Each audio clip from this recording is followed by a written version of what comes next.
I started dancing when I was 3 years old because my sister was already dancing, and apparently I don't remember, but I told my mom that I also wanted to do it. So my mom brought me there and I started going to that school as well. So yeah, we changed school because also my old teacher told me that I looked like a little elephant. So we decided to change, and in the new school, in like 3 or 4 months, the new teacher told me that I was able to attend La Scala to do the audition to enter the academy. La Scala is, I don't want to say the most famous school, ballet school in Italy, but yeah, one of the most important ones. I was still 9 years old. I wasn't really aware of what I was doing, where I was. So to me, it was just a matter of, oh yeah, it's funny, let's do it, as if I was playing something. Even when I then entered the school, in all the 8 years, of course, that was the aim, that was the goal. But in my brain, it was normal. I never really thought about, yes, of course, I want to be a ballerina, I want to do this. To me, it was normal, like a routine. Yeah, that's what I do, that's what I am. No questions.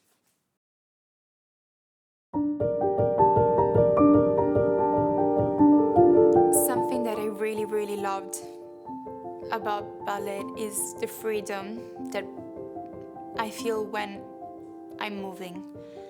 It's really hard to explain, but it was like putting my hands on the bar and starting doing some exercises. I felt complete. I felt like that was what I was, it was true.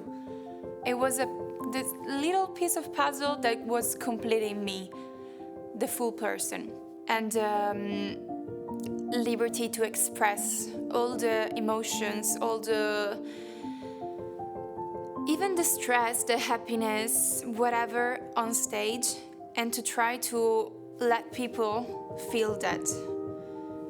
Something that I really, really, really loved, it's also dancing on stage in maybe even a sad part of the show and trying to really let the audience feel my pain. So it was actually quite a long process because it was already since 2018 that I was thinking about quitting. But in the past, let's say 2 years, it was always more clear in my brain, in my mind, that I was suffering too much and it was not worth it anymore.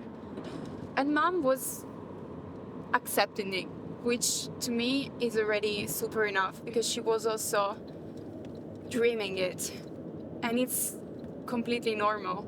But now I really reached the point where I was living her dream,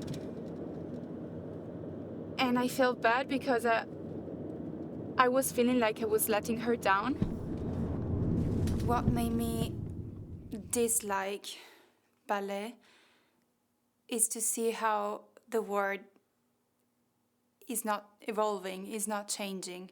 Of course, the main problem is about the body image, because everyone always wants all the ballerinas to be extremely thin, extremely long and really skinny, which there's no problem with that, of course, but sometimes it's too much and they really enjoy more seeing the bones than seeing how a person can dance. It's always a hard topic with everyone, not just in the ballet world, with everyone. Myself, I think it's pretty clear that it's a topic, and I still struggle with it, even though I healed from all the eating disorders, but it completely changed my relationship with my body. Even though, again, I healed from them, my body image in my mind will always be different, or I will always find something that is wrong, something that could be better, something that I could still work on. Despite what I said, that it's really a pity that in 2025 the world is not changing and evolving and appreciating the movement despite the body image, I also decided to quit because I was, in the past year, I was both dancing and teaching.